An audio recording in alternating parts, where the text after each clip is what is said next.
Hi, everybody, and welcome to another Hill Heat Top 10 show. My name is George Coles. This is my tag team partner, Blackjack Bradshaw. Woo! Gary Rhodes, everybody. I said Bradshaw, not Hanson. He did it too. Watch Bradshaw. Anyway, being that this is a top 10 show, our topic of the week is, as you noticed on our last couple, we've gone through decades. Now, this is the last one we could do. The decade from the year 2000 to 2010. So the first decade of the century, and I'll go right into it. Our number 10 guy, Jeffrey Hardy. Guy that came out beginning of the decade as primarily a tag team wrestler, managed to work his way into the top of the card in both TNA and WWE, won world championships at both spots. Great overall decade for Jeff. I agree. He really peaked in his career during the 2000s. Now, our number 9 guy was part of a faction, and he was, he really wasn't meant to be a shining star, but ended up being a shining star. And number 9 is Dave Batista, or Batista. This man here proved that a big man can work. Some of his matches that he put on with guys like Jericho, even Cena, were really great work matches for a guy that's over 300 pounds. I really liked the series of matches he had with Triple H, too. Yes. And Batista doesn't quite get the credit that he deserves for being a good worker. He kind of worked in a down period in the business, which we're still kind of in a little bit. But Batista, he shot up like a meteor once they put him on the main show. I mean, he had the little thing with Devon, and then once they put him in, brought him into Evolution, he shot up the show's card like it was nothing. I mean, he had a quicker rise than Cena, didn't he? They both won the titles at the same time, but he came in after Cena, so he rose to the top quicker. And the thing about it is, I knew they were playing on something big when they had Jericho job to him. Yeah. Before, right while he was still with Evolution. Like I said, one of the great big men. Exactly. And our number 8 guy is the guy we just touched on, John Cena. Now, we might catch a little bit of flack for how low we've rated him. Overall, the reason he's rated so low is he came in 2002. He didn't win when did he win his first title? 2004. 4? His first world title. 2004. Alright, so he did have good runs for the last 6 years of the company. However, the quality of his matches were not great at all. Now, on a previous one, we put Hulk Hogan up further. The difference between Cena and Hogan is that the ratings went downwards with Cena on top, where with Hogan, they stayed up when he was dominant. And the thing about Cena was, and one of the reasons we didn't rate him much higher is because he really had to be carried through the first couple of years of his run as a champion. Edge had to carry him a lot. Kurt Angle had to carry him a lot. Shawn Michaels had to carry him. They did have a great match at WrestleMania, I must admit. No. But, throughout the beginning of his tenure as a champion, they always had to put a marquee player with him. And you said Shawn Michaels because Shawn Michaels, when those two faced each other at Mania, Shawn Michaels even said it. He says, if this match sucks, all the weight's on my shoulders. Yeah. And this is supposed to be the face of the company, so, Yeah, but it is what it is. No, and we just don't like Cena, so we get to put him wherever we want. It's exactly. our damn list. Damn right. Now, coming in at number 7 is one of the best in the world, Y2J. He's the best in the world at what he does. Well, that's one of the best in the world. This man here was the first ever man to be the undisputed champion. He pinned The Rock and Austin in the same night, which he'll always tell you about it. He'll never fail to say that. The transition he made too from the Y2J character into the more serious Chris Jericho character, the constant evolution of his style, the constant evolution of adding little bits and pieces into what he was. Phenomenal worker, a guy that's going to go down as one of the best in-ring workers of all time. Well, WrestleMania 19 was one of the best matches I ever saw. Was him versus Shawn Michaels, where he kicked Shawn at the end. Yeah, but I mean, that was one of the best wrestled matches I've seen in a long time. Probably the best match on that card. Probably, I would definitely agree. I mean, the guy, even this year's WrestleMania, I mean, it's 2 years after what we broke it down for, but the guy puts on great matches with anybody you put him in there with, and he's a guy. He's always on the top. His feud with Triple H was really good. His feud with Shawn was really good. I mean, the whole thing he did with Stephanie McMahon was absolute gold. His feud with Randy Orton. I mean, he had some really awesome feuds during the decade. And the thing is, he would be higher on the list if he wrestled majority of this decade because he didn't take time off. Take time off here and there. But like you said, the matches the man put on are golden. Speaking about a guy that took time off, but not for the same reasons, because he was forced to take it off, our number 6 guy, Randy Orton. The guy, much like Dave Bautista, came in his evolution. He was the guy they were planning on building, and nothing against Randy, but the reason that Randy's so low on our list is Randy, in my opinion, has not lived up to his potential. Because if you listen to the people that know, guys like Arn Anderson, Ric Flair, Ricky Steamboat, they will tell you that Randy Orton is the absolute perfect wrestler. Oh, he is. If you were to build a wrestler, that's what he should be. And for his own personal reasons, whether it be drugs or sexually harassing the women, his career has stalled at times. Exactly. Well, the first push ended because he was just a kid. He was 24 years old, and there was a lot on his waist, or a lot of stuff on his shoulders the first time. His match he put on a couple years back at WrestleMania with CM Punk was a classic. Yeah, I mean, he's a really good worker. A lot of people say he's boring. He has a more methodical pace to him. It's not your normal match, but I mean, I think Randy Orton, really the sky is the limit with the guy, and I think he's kind of someone that I think hasn't really reached his full potential, even though he's been a multiple-time world champion at this point. All right, now number 5, we're talking about a multiple-time world champion at a different organization in TNA, AJ Styles. AJ Styles, he always, he never fails to excite the fans in his prime during that era. Kind of now he's kind of stalled out, but back then, I mean, the guy was golden. He was whatever character role, the face of the company. Whatever character they put him in, he worked it. I mean, if you look at the weekly pay-per-view era of TNA, he was the highlight of the show constantly with guys like Jerry Lynn, Christopher Daniels, of course, guys like Kaz, him and Samoa Joe. I mean, everybody put him in there with. Jeff Jarrett. Him and Jeff Jarrett had some of the best matches in TNA history. Guys like Abyss, Christian Cage. The guy is absolutely great at everything they gave him, and he is, when it's all said and done, he's going to be the guy that is remembered most for TNA. Oh, yeah. And it's very deserving, because the guy is top-notch wrestling talent. I mean, he's a great worker, and it's a shame that they've never utilized him as well as they possibly could. And our number 4 guy is a guy that's made the most of every opportunity. You would say he's the ultimate opportunist, wouldn't you? Oh, I would say so. Edge. And we know Gary is an edge head. Edge is one of those guys that he could just, put on a 5-star match, or he could do a fight match. You know what I'm saying? Like just a street fight.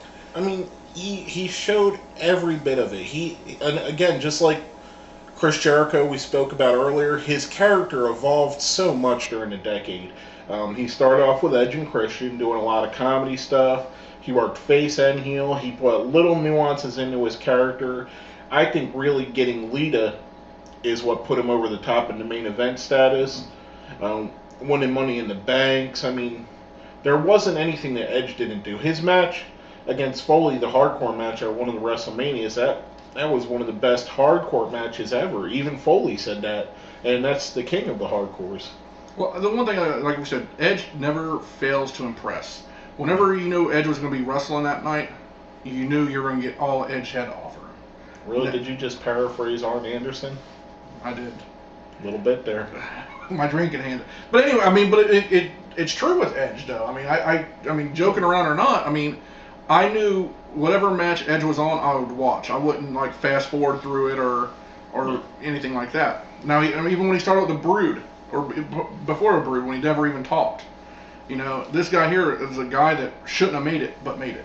he's a guy that always had the it factor that you couldn't put a finger onto what it was, but there was something about him from the days, like you said, from him coming through the crowd days. There was always something in him that you seen that he was going to be a star, and he made it to the top of the profession. I mean, kudos to the guy. If he didn't have the neck problems, he'd probably still be going now and still on the top of the card. Well, if WWE wasn't so high on John Cena, Edge would be the face of that company. And Because he's been there longer, and he's put on 10 times better matches. The thing of it is, John Cena wouldn't be nothing without Edge. Exactly. In my opinion. I mean, Edge is really the guy that solidified Cena. I'll agree with you. Now, talk about solid. Number 3. This man here revolutionized wrestling. I have to say it like that because it's true. This man here brought more people to watch in wrestling than anybody else in the business. What? Ever. Don't interrupt me. And it all comes down to one word. What? Exactly. Stone Cold Steve Austin. Austin 316. This man, he'd be higher on the list, but he only was active 2 years. But still being that high after 2 years is really good. I mean, if you look at it, he worked 1/5 of the decade, and we put him at number 3 on our list. I mean, the guy. What can you say about Stone Cold Steve Austin that hasn't already been said about him? He is absolutely the biggest draw in the history of wrestling. And the thing with him is, he went from being able to put on a 5-star match to just putting on great matches with the character of the Stone Cold. Yeah. I mean, back when he was Stunning Steve, he was a better wrestler than Stone Cold was, but that didn't sell. He knew what it takes, and that injuries caught up with him, so he couldn't wrestle the same style again. And, if Stone Cold would have went to about 2005 even, he would have been definitely number 1 on the list. Of course, because he was sold out. He would have still been up on the top. The only thing that bothered me during the decade is there was a couple times the famous incident where he wouldn't job to Brock Lesnar, where he let his ego get in the way of the business. Which, if anybody has a right to, it's him. Exactly. And I think honestly it was the right decision at that time, but it does kind of hurt because you should be more about what your company wants, I think. But he made it. I mean, that's the argument. But now coming in at number 2, a guy that was helped out a lot by Steve Austin early in his career, Kurt Angle, the wrestling machine. I mean, what can you say about the guy? The guy was on the top of the WWE and TNA both. I mean, he's a multiple-time world champion in the decade. One of the best workers that's ever been in the business. I mean, everything he did was, and he was one of the faces of the revamped ECW when it was still somewhat good to watch. And the thing is with him, he's wrestled and beat everybody on the top 10 list that I could think of. He's either pinned him or submitted him. Exactly. I mean, the guy is, like we said, a wrestling machine. And he was a comedy relief guy, too. Back when it was Team Eck, him, Edge, and Christian. That was some of the most awesome segments. Well, some of the segments they did was him and Austin fighting for Vince McMahon's love. That's true. But, I mean, what can you really say about Kurt Angle? He's probably the best pure wrestler that's ever been in the business, and he took to the business like no one else before and no one else since. The guy has a tremendous work ethic. He might be batshit crazy, but Kurt Angle, what else can you really say about the guy? He's awesome. In the ring, it's true. Touch him.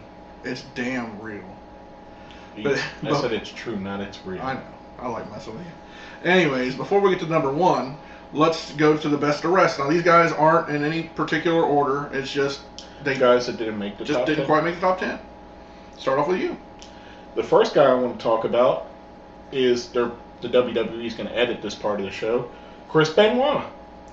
I mean, say what you will about the way he died or the last 24 hours of his life. The guy had tremendous matches for half of the decade. He was one of the main eventers in WWE, in WCW at the very beginning of the decade. Now, actually, he was already in WWE by then. But he was one of the main event guys and put on some hellacious matches. The three-way at WrestleMania, one of the greatest matches ever. The one I like is Christian. With him and Edge when they started off. Really, you like Christian, huh? I wonder why. Started off the decade with Edge, and he's been a two-time WWE World Champion. He's a multiple-time TNA World Champion. Well, that 2 times happened after this decade, now. It doesn't matter. I'm just stating what he's accomplished. I don't understand you. Golly, such a douche. Actually, no, the first one was around 2010, so at least by then he was a one-time. No, 2011. I'm sorry. There you go. Duh. Anyways, this guy's held almost every belt there is imaginable. Exactly.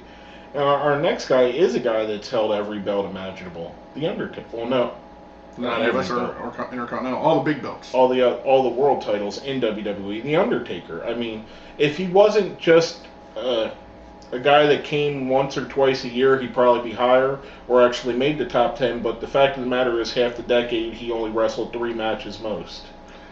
Next guy I want to mention, his brother, Kane. Kane, honestly, would be higher on the list, but there were just so many other guys that were there. You know, exactly. I mean, this guy is the best big man in the business. He can outwork the Taker. He can outwork just about anybody. And the thing is, he's a great talker. Exactly. He's tremendous. And our next guy is kind of a ripoff of the Kane gimmick. Started off as such, or at least in my eyes it did. And that's the Monster Abyss. He started off to me as someone I wanted to shit all over because he seemed to be just a Kane ripoff. But in his own right, he put on tremendous matches, worked tremendous angles, worked his way to the top of TNA. A guy that you could bank on, like you said earlier, that you could bank on giving you a good match every time out. Another one I want to talk about, Booker T. Booker T closed WCW as their champion, and he went on to win the World Championship for WWE on one occasion, became their King of the Ring, went to TNA and made his own title up. The TV title now. Exactly. It was the Legends then. Yeah. But, I mean, what else can you say about the guy? He was one of the best tag team wrestlers of all time, and... I could dig that sucker. Exactly. Great talker. And last but not least on our best of the rest, the late great Eddie Guerrero. A guy that, as you've seen, that was hurt on our list by he only was alive till 2005, so already half the decade was taken away, and other parts of the decade he was gone from the spotlight for drug issues. But he did have a lot of success in the decade, and if he could have had a little bit more, even if he would have been in WWE the whole first half, we probably would have put him on the list. All right, well, I'm going to give you the number 1. Now, a lot of you probably aren't going to like this, but I tell you what, I don't care. We got 2 words for them. Suck it. Triple H. This man has, I mean, you talk about the perfect wrestler. It is Triple H. He is the game. Exactly. His matches are well above par. They're, you know, his talking, his mic skills are phenomenal. He's got the look. Exactly. He's the guy, in my opinion, that bridged the Attitude Era to the next era. He's the guy that, you know, helped put over guys like Cena, like Batista, like Y2J, Edge, I mean, Kurt Angle. Every guy on here, at least WWE-wise, he put over in some way. Not so much Jeff Hardy. He did. He did. You know, he did put over Jeff Hardy. Jeff Hardy got the WWE title from him. Yeah, but remember they reversed it and then he kind of buried him. But, you know, he does bury people. That's nothing to be said. But you can't say nothing about the guy. If Triple H wasn't married to Stephanie McMahon, he'd be just as successful because, just like he says, he is that damn good. Well, even before those two even got together, he was already a WWE champion, exactly. and that's during a time when you had Rock there, and you had Austin there, and you had Mick Foley there. You had all these guys there, and he still shined. Exactly. And he was in charge. You know, he was when the Attitude Era ended, like we were talking, and he's the one that was a champion right during the beginning of this decade. Exactly, and the whole decade, I would say 9 of his championships happened in a decade, something like that. Yeah. I don't know the exact number. If at least wrong, 9. Don't quote me on that, but I mean the guy is absolute money. He was main event with most of these guys had at least one main event with them in their career. Batista, Triple H, Angle, Triple H, Austin, Triple H, Edge and Triple H, Orton, Triple H, Cena, Triple H. Every one of them has main evented pay-per-views. And the thing about him, the biggest pop I ever heard was when he came back from his surgery. At Madison Square Garden? Yes. I tell you what, that was a deafening pop. I mean, that was the biggest pop I've ever heard. Was it a bigger pop than when he popped his knee out? Ooh, too soon. 10 years is too soon? Yeah, for Triple H. There you He's go. one of my favorites, man. I can't say enough about him. I mean, and I agree. He's one of my favorites of all time. In my opinion, I think he's the evolution, no pun intended, of Harley Race. I see a lot of Harley Race's work in Triple H. Not just the high knee either. No, he's a methodical worker. Like we were talking about Orton being slower. I think Orton picked up a lot of his skill from Triple H when they were all together in Evolution, because Orton worked a lot different before he was with Evolution. Yeah, he was more of a kind of almost a Kofi Kingston type. Exactly. But basically, that's all we got to say about this list. That's our top 10 for the first decade of the 2000s. If you think we got the order wrong, if there's someone we're missing, if you think we put someone too high or too low, let us know what you think. Hit us up on our Facebook, hit us up on our Twitter, put it down where? Down there.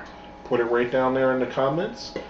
And that's basically all I got to say. Anything you want to add to the list, GR? I think that's it.